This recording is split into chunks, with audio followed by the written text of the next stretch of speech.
É isso aí, salve, salve, gente boa! Seja bem-vindo, muito bem-vindo ao nosso canal. Nesse vídeo nós vamos falar a respeito da ousadia e da exultação da esperança.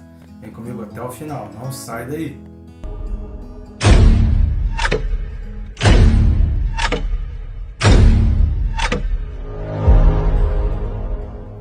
Mas antes não deixa de se inscrever no canal. Clica aí, é bem rápido e fácil, vai clicar no botão inscrever e pronto, já vai estar inscrito. Aproveita, querido, recomendação minha, clicar também no sininho. O sininho vai te ajudar e te disciplinar para estar estudando a palavra, assim você não perde aquela oportunidade na correria do dia a dia, você não deixa de passar aquele momento. Sempre bom ter uma ajuda, né, para a gente poder estar estudando a palavra. E peço as suas ajudas, por favor, nos ajude aí curtindo, comentando e compartilhando. Curtindo e comentando, você torna para o YouTube esse vídeo relevante. Pelo contrário, assistir sem curtir, o YouTube entende que esse vídeo não é tão relevante. Então não deixa aí, não se esqueça de deixar aí a sua curtida. Deixe também um comentário, nem que seja um glória a Deus, aleluia, ou alguma dica, alguma recomendação também, ou algum versículo a mais que Deus tenha tocado no teu coração, que pode ajudar outras pessoas que vão assistir o vídeo depois de você. Peço sua ajuda também, querido. Aqui embaixo na descrição tem uns links.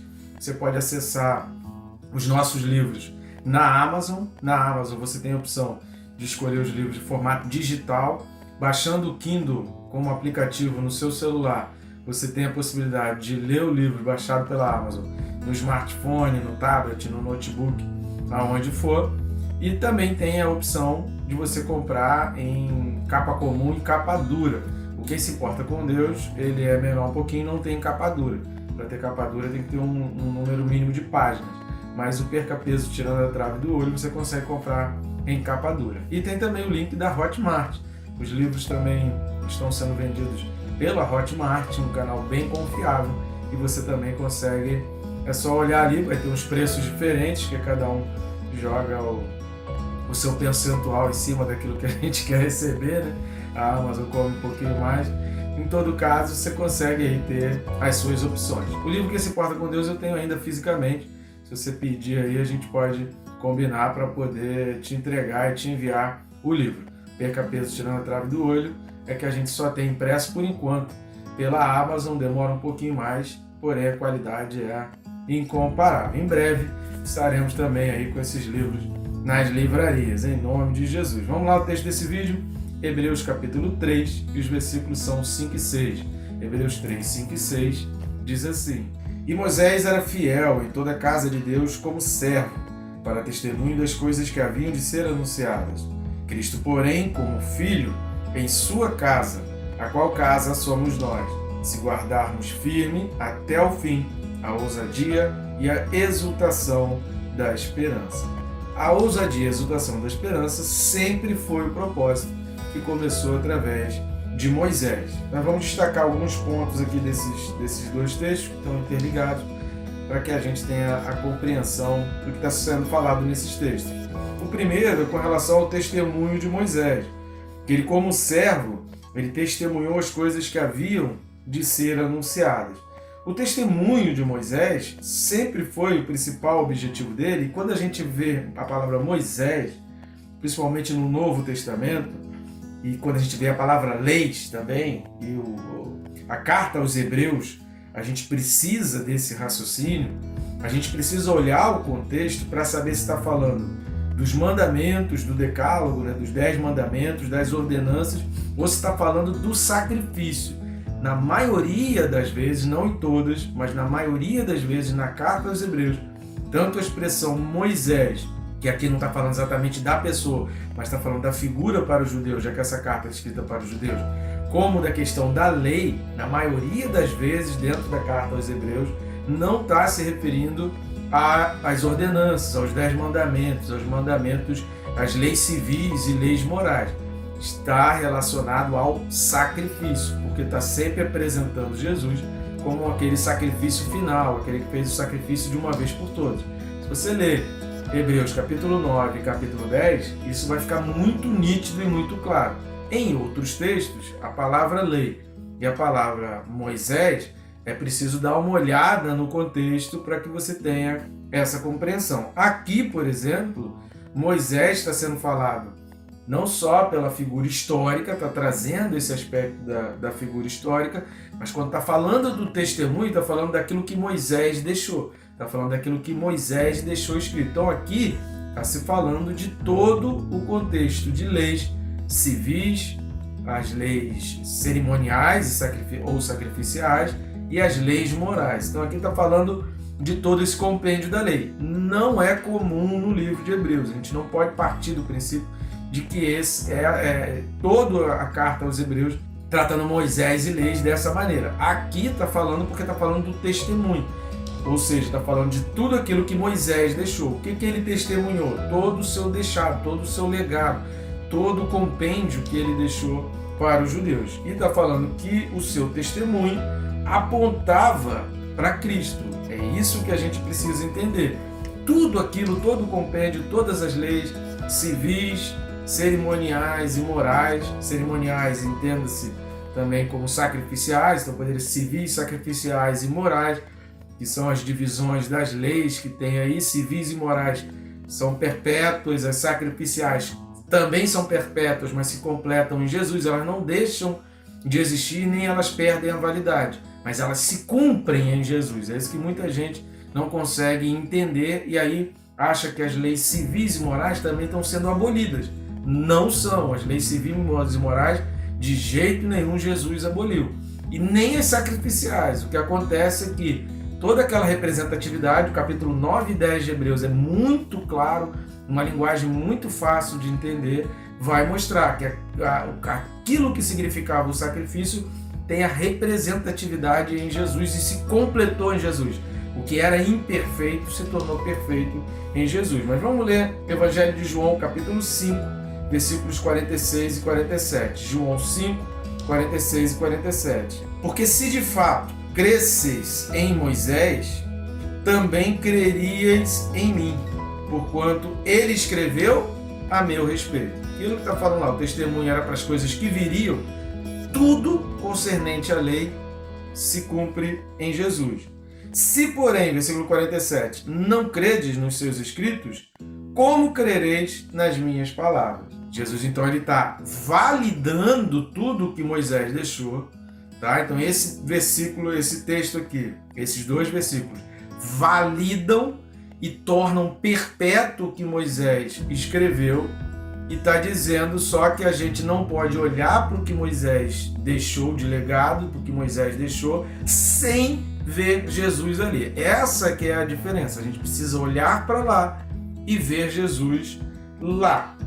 Então, o objetivo de Moisés, voltando lá para o texto de Hebreus, o testemunho das coisas que viriam, era testemunhar a respeito de Cristo, e quem falou isso aqui foi o próprio Jesus. Nós vamos detalhar muito isso nos capítulos 9 e 10, nós vamos falar muito a respeito disso nos capítulos 9 e 10, que são capítulos maravilhosos e muito fáceis de entender a esse respeito. E se nós entendemos que a presença é mais importante que a casa, se você não assistiu, assista o vídeo passado. Não tem como você entender completamente esse vídeo sem assistir o anterior. A presença é mais importante que a casa. Então a casa, ou o tabernáculo, o lugar ali escolhido para a habitação de Deus, feito por Moisés, deveria ser substituído. É o imperfeito substituído pelo perfeito. Não que o que Moisés falou deixou de se cumprir, ou algumas pessoas pensam que Deus se converteu depois do nascimento de Jesus e Deus se converteu ao cristianismo. Tem nada disso. A palavra é a mesma, a validade é a mesma, a lei tem o mesmo aspecto. Só que na graça, depois de Jesus Cristo, depois do véu rasgado, a nossa responsabilidade é maior, porque isso se torna não só mais prático, como mais abrangente, alcançando também os gentios, indo além das paredes das igrejas ou dos templos judaicos. A gente precisa ter esse discernimento. Nada foi anulado. João 5, 46 e 47, Jesus está sendo bem claro. Nada está sendo anulado. Apenas apontam para Jesus e a gente não pode deixar de ver Jesus. Vamos dar uma lida, a gente vai falar obviamente sobre isso lá na frente, mas vamos ler, nesse vídeo a gente vai ler bastante texto bíblico, tá? Já vou avisando. Hebreus 9, versículos de 6 a 10. Hebreus 9, de 6 a 10. Ora, Depois de tudo isto assim preparado, continuamente entram no primeiro tabernáculo os sacerdotes para realizar os serviços sagrados, mas no segundo, o sumo sacerdote, ele sozinho, uma vez por ano, não sem sangue, que oferece por si pelos pecados de ignorância do povo, querendo com isto dar a entender o Espírito Santo que ainda o caminho do santo lugar não se manifestou. O que ele está falando aqui? O tabernáculo é dividido em duas partes. O átrio ali exterior, o lugar santo, e o lugar santíssimo. O lugar santíssimo só se entrava uma vez por ano. No lugar santo se entrava continuamente e acendia o fogo ali no altar e continuamente se fazia oferta. Mas no lugar santíssimo, no santo lugar, só se entrava com sangue e uma vez por ano. Não podia entrar duas vezes no mesmo ano. Não se manifestou enquanto o primeiro tabernáculo continua erguido. Repare que o Espírito Santo queria dar a entender que o caminho do santo lugar não se manifestou enquanto o primeiro tabernáculo continua erguido. Versículo 9. É isto uma parábola, ou seja, o tabernáculo, a figura do tabernáculo antigo é apenas uma parábola, serve de ilustração para a vida de Jesus, para a época presente. Versículo 9. É isto uma parábola para a época presente. E segundo esta, se oferecem tanto os dons como o sacrifício, embora estes, no tocante à consciência, sejam ineficazes para aperfeiçoar aquele que presta o culto, os quais não passam de ordenanças da carne, baseadas somente em comidas e bebidas e diversas abluções, impostas até o tempo oportuno de reforma, pela graça de Jesus Cristo. Capítulo 9 é fantástico nesse sentido. Agora vamos lá para o capítulo 10, versículos de 1 a 10. Hebreus 10, de 1 a 10. É importante a gente ler esses textos porque a Bíblia explica a própria Bíblia. Ora, visto que a lei tem sombra dos bens vindouros, não a imagem real das coisas, nunca jamais pode tornar perfeitos os ofertantes, com os mesmos sacrifícios que ano após ano perpetuamente eles oferecem. Ou seja, a palavra lei aqui é das leis sacrificiais, as leis cerimoniais. Não está abrangendo aqui as leis morais e civis, apenas as sacrificiais. Está sendo bem claro aqui porque está falando do ofertante. Nas leis civis e morais não existe a figura do ofertante, só há a figura de ofertante nas leis cerimoniais, que existem as ofertas de dinheiro e o sacrifício, que é uma oferta. Tá? Então aqui no capítulo 10 está sendo bem claro, são especificamente tratadas aqui as leis cerimoniais, não morais e civis. Doutra sorte, não teriam cessado de ser oferecidos, porquanto os que prestam culto, tendo sido purificados uma vez por todas, não mais teriam consciência de pecados. Entretanto, nesses sacrifícios faz-se recordação de pecados todos os anos, porque é impossível que o sangue de touros e de bodes remova pecados. Por isso, ao entrar no mundo, diz: sacrifício e oferta não quiseste, antes um corpo me formaste. Não te deleitaste com holocaustos e ofertas pelo pecado. Então eu disse: eis aqui estou. No rolo do livro está escrito a meu respeito, para fazer a Deus a tua vontade. Depois de dizer como acima, sacrifícios e ofertas não quiseste, nem holocaustos e oblações pelo pecado, nem com isto te deleitaste, coisas que se oferecem segundo a lei. Aqui entenda-se lei cerimonial. Então acrescentou: eis aqui estou para fazer, ó Deus, a tua vontade. Removo o primeiro para estabelecer o segundo. Qual é o primeiro? O tabernáculo, o primeiro sacrifício, o sacrifício feito pelo sangue de bodes e de touros e de pombas. Remova-se esse primeiro para que o segundo, o sacrifício de Cristo, seja estabelecido, porque aí sim é um sacrifício perfeito, porque não existe cordeiro mais perfeito do que o próprio Jesus. Nessa vontade é que temos sido santificados, mediante a oferta do corpo de Jesus Cristo, uma vez por todas. O testemunho de Moisés servia para isso, para apontar para Jesus Cristo e dizer: olha, por enquanto o que a gente está fazendo não vai resolver a questão, apenas a placa, por isso precisava do propiciatório. Fazia um favor, mas não eliminava. Aliviava, mas não removia. Era uma sombra. Sombra você não tem detalhes. Uma sombra, você pode projetar a sua mão e você consegue identificar que é uma mão. Você não consegue identificar a cor da mão, você não consegue identificar se tem cicatrizes naquela mão, se tem marcas na mão, você não consegue ver as linhas daquela mão, você não consegue ver se é uma mão. Às vezes até dá para perceber, mas hoje em dia nem tanto mais, né? Pelo tamanho da unha, se é mão de mulher, mão de homem, às vezes é possível ainda identificar pela sombra, mas não tem uma certeza plena, a não ser olhando para a mão. Então sombra é isso, sombra você não vê detalhes, sombra você não tem noção exata daquilo que é. Por isso o capítulo 10 vai dizer que as leis cerimoniais, sacrificiais eram sombras daquilo que Jesus viria. E aí, voltando lá para Hebreus capítulo 3, está traçando o paralelo, traçando aí esse paradoxo entre servo e filho. Moisés deixou o seu testemunho como servo, Jesus deixou como filho. Voltando lá para Hebreus capítulo 3, reparem no que está sendo dito. Moisés como servo para testemunho do que viria, e Cristo como filho em sua casa. Essa é a diferença. A palavra servo, e é interessante aqui, se você vem assistindo, se você costuma assistir os nossos vídeos, você vai perceber que a gente tem falado outras vezes, em outras situações, até no livro do Apocalipse, e até aqui na carta aos Hebreus também, que há outras expressões gregas traduzidas para servos, que é o doulos. A palavra doulos, no grego, significa escravo, significa aquele servo mesmo, trabalhador braçal, aquela pessoa que trabalha ali sujeito a um senhor. Esse é o doulos. Agora, a palavra usada aqui para servo relacionada a Moisés é terapon, não é doulos.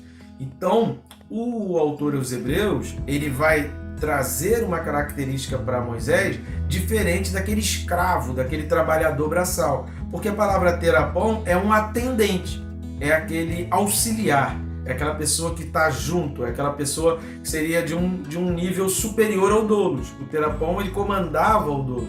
O terapon, ele estava mais ligado ao Senhor. O terapon, ele tinha uma proximidade maior com o Senhor. Por isso que a Bíblia diz que Moisés era amigo. Por isso lá em capítulo 12 de Números, Deus vai repreender Miriam e Arão falando, com Moisés eu falo face a face. Mas não era a casa de Moisés. Moisés não era filho. Ele era um atendente, o melhor atendente, era muito amigo do servo, mas ele não era filho. Aqui em Hebreus, como ele está falando para judeus, ele está deixando bem claro, olha, Moisés era um atendente, era um auxiliar, mas Jesus era filho e ele estava na sua casa. A casa era dele, a casa é de Deus, a casa é de Jesus. Porque o atendente não tem herança, o filho tem herança. O filho tem direitos mais amplos e tem acesso ao coração. O filho deita no colo do pai para descansar no final da noite. O atendente vai embora para a sua tenda, vai embora para a sua casa. Estão entendendo a diferença? Então Moisés era um servo, o autor dos Hebreus está respeitando aqui, está escrevendo para judeus, escrevendo para hebreus, que tem Moisés em alta consideração, ele está respeitando isso. Moisés era realmente... está lá em cima, porém era um atendente, um auxiliar, não era filho. Jesus, diferentemente, servia como filho porque a casa era dele, incomparável com Moisés. Logo a gente presume aqui que o autor está exatamente trazendo para nós que isso era incomparável. E quando está falando que a casa somos nós, a Bíblia fala isso diversas vezes, é possível a gente entender. Nós vamos ler alguns textos aqui para que isso fique bem claro para nós. Nós somos a casa, ele veio para habitar em nós, templo que não foi feito por mãos humanas, porque a gente se reúne para congregar, a gente se reúne dentro para servir do lado de fora, a gente se enche, o Espírito Santo desce, nos ajuda, nos auxilia, nos fortalece para servir do lado de fora. Esse é o objetivo da congregação, da igreja, que a gente crie uma sociedade que tenha condições financeiras e condições espirituais, psicológicas, condições morais de servir aos que estão do lado de fora, para que eles também entrem. Esse é o objetivo da igreja. Qualquer coisa que a igreja fizer, se ela não tiver o objetivo de ganhar o perdido, ela perdeu a sua essência, ela perdeu a sua razão de ser. A igreja pode fazer trabalho social? Pode, mas desde que seja para evangelizar, desde que tenha o objetivo para trazer pessoas para dentro. Porque é difícil você falar para Jesus, de Jesus para alguém que está com a barriga vazia. É difícil você falar de Jesus para alguém que perdeu a sua casa, que perdeu tudo, que mora na rua. Então você mostra o seu amor, o seu auxílio para mostrar que existe uma casa, e aquilo que o autor aos Hebreus fala, e a gente falou isso no capítulo 2, que a nossa vocação tem que ser a celestial. A gente nunca pode esquecer que o nosso principal chamado não é viver bem aqui, mas é ir para o céu. Esse é o nosso chamado. Se vai viver bem aqui ou não, alguns vão viver melhor do que outros, outros não vão. Tiago, por exemplo, mal Jesus subiu aos céus, Tiago foi decapitado, não teve uma vida boa. Nenhum dos apóstolos depois teve uma vida boa, sempre uma vida de muita luta, de fuga, de perseguição, de cheirar de ameaças. Então, a gente não pode achar que servir ao Senhor é ter vida boa aqui na terra. A gente precisa ter sempre em mente que a nossa vocação, o nosso chamado, a salvação é para o céu, é para a eternidade. Mas vamos entender essa questão de sermos casa. Efésios capítulo 2, versículos 19 e 22. Assim já não sois estrangeiros e peregrinos, mas concidadãos dos santos, e sois da família de Deus, edificados sobre o fundamento dos apóstolos e profetas, sendo Ele mesmo, Cristo Jesus, a pedra angular. Ou seja, vocês já não são mais estrangeiros, mas vocês são edificados sobre o fundamento, para ser a casa, para você ser a família. E aqui entra o oikos. A gente tem um vídeo no canal explicando, tem vários vídeos, mais de um, explicando sobre esse trecho de Efésios 2. Você pode pesquisar aí no canal e aprender também um pouco mais. Primeira carta de Pedro 2,5. Primeira de Pedro 2,5. Também vós mesmos, como pedras que vivem, sois edificados casa espiritual para ser de sacerdócio santo, a fim de oferecer de sacrifícios espirituais agradáveis a Deus por intermédio de Jesus Cristo. Por isso, o autor Hebreus aponta os sacrifícios físicos para o espiritual de Jesus Cristo. Por isso está na Escritura: eis que ponho em Sião uma pedra angular, eleita e preciosa, e quem nela crer não será de modo algum envergonhado. O trabalho principal da igreja, o objetivo de qualquer atividade da igreja é ser essa pedra para que os outros creiam e não sejam envergonhados. E aqui está falando de quando? Não passe lá pelo trono branco, não seja julgado lá, passando a vergonha de entender que precisava aceitar Jesus e não aceitou. Essa é a função da igreja, permitir que as pessoas não passem por aquele vexame de ser condenado. 2 Coríntios 4, 7 a 9. Temos, porém, este tesouro em vasos de barro, para que a excelência do poder seja de Deus e não de nós. Em tudo somos atribulados, porém não angustiados, perplexos, porém não desanimados, perseguidos, porém não desamparados, abatidos, porém não destruídos. O versículo 10, levando sempre no corpo o morrer de Jesus, para que também a sua vida se manifeste em nosso corpo. Como casa de Deus, nós precisamos manifestar a Jesus Cristo. Você pode fazer qualquer tipo de trabalho social, mas as pessoas precisam olhar. Quem está fazendo aquilo é Jesus Cristo em você. Não é você por você ou por qualquer coisa da sua cabeça. Mas eles precisam ver Jesus em você. Por quê? Porque isso precisa ser manifesto, revelado. As pessoas precisam observar isso. Deu para entender? 1 Coríntios 3, 17. Se alguém destruir o santuário de Deus, Deus o destruirá. Porque o santuário de Deus, que sois vós, é sagrado. Fantástico aqui e ajuda muito a gente a entender esse aspecto. E por último, vamos ler 1 Coríntios 6, 19. Acaso não sabeis que o vosso corpo é santuário do Espírito Santo, que está em vós, o qual tendes da parte de Deus, e que não sois de vós mesmos? Você não é propriedade sua, você foi comprado por um preço muito alto, que foi o preço de sangue.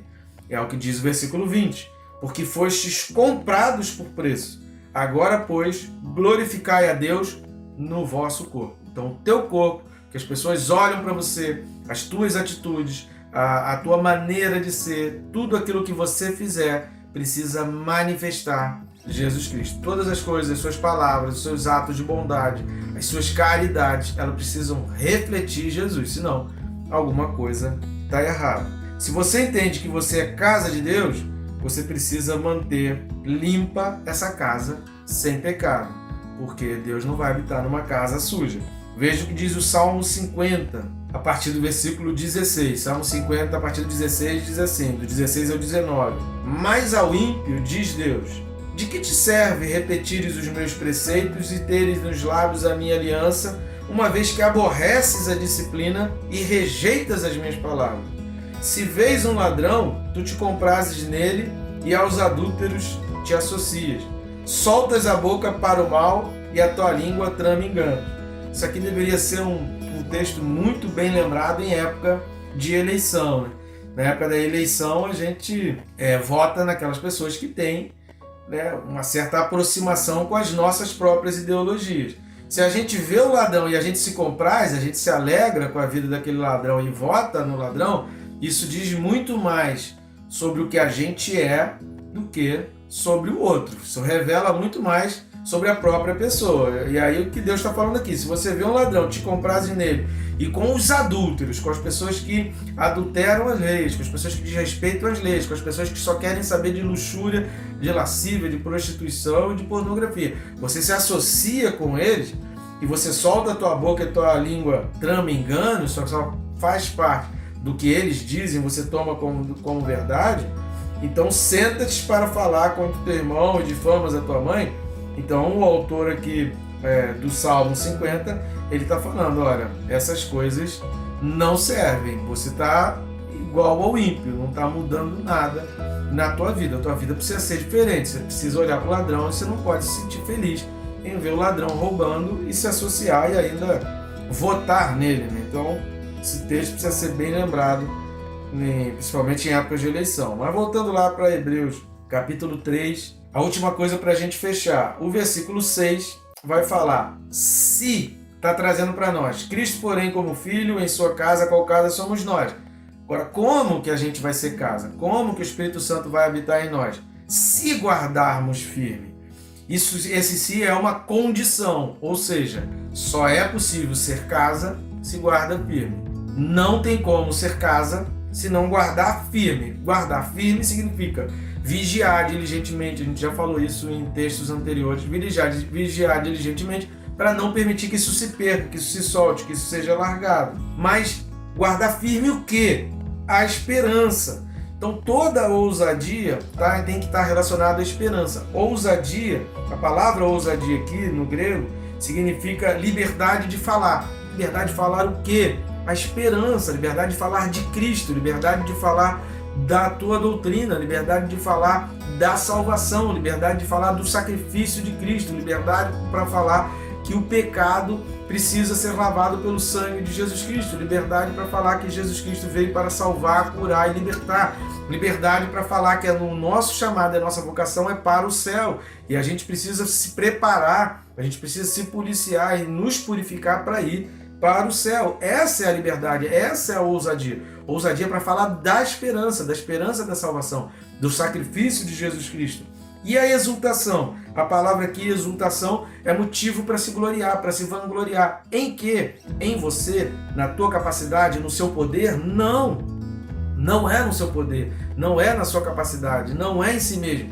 É em Cristo. Liberdade para você exultar e se gloriar em Cristo, porque o sangue de Cristo tem toda a glória. Assista os 2 vídeos anteriores para você entender sobre isso. Liberdade para falar de Cristo, para ter essa ousadia, para que eu seja ousado para falar de Cristo a tempo e a fora de tempo, oportunamente ou mesmo que não seja oportuno, mesmo que seja favorável, que o ambiente seja favorável, e mesmo que o ambiente não seja favorável, como Sadraque, Mesaque e Abednego, e não foi um ambiente muito favorável. Mas tudo tem que girar em torno da esperança. Não é ousadia para falar o que você quer, não é ousadia para você defender o que você quer. Qual a esperança? Qual a mensagem da esperança? Como as pessoas vão ver Cristo no que você está falando? Como as pessoas vão enxergar Jesus na tua ousadia? Como as pessoas vão ver Jesus no que você faz, nas tuas atitudes, na tua bondade, na tua caridade? Como vai ver Jesus? Ousadia e exultação na esperança. Isso é mensagem de evangelho. Mensagem de evangelho sem ousadia para falar de Cristo, do sacrifício de Cristo, da salvação de Cristo, não é ousadia bíblica. Amém? Perdoe o texto longo, mas é muita informação que a gente precisava passar. Espera aí no próximo vídeo, já vai ser mais curto, e que Deus te abençoe rica e abundantemente.